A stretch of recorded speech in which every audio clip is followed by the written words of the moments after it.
ngalawan siya alin na si klamapi ngabla nalhu kadi demi laway ngam jupo si day tang mapisya siya yang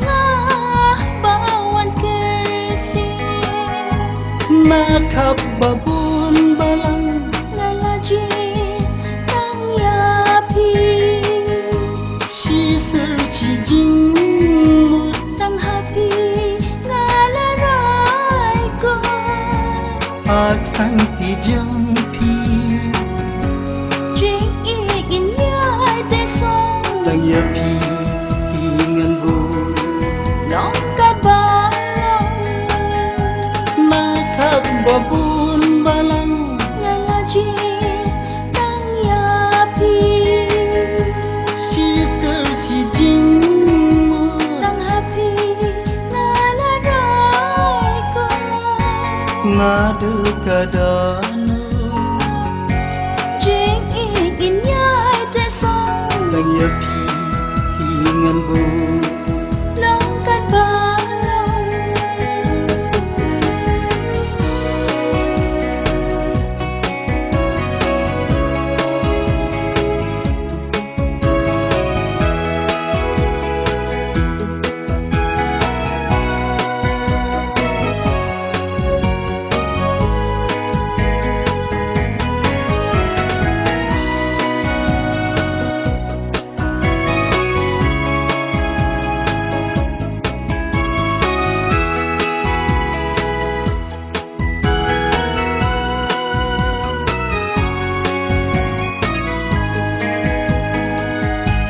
nakrem na met latang yapi ngalawan siya alin na si klamapi ngabla nalhu kadi demi laway ngam jupo si day tang mapisya siya yang bawan kersi rishat ubas kam ujong sirta penlong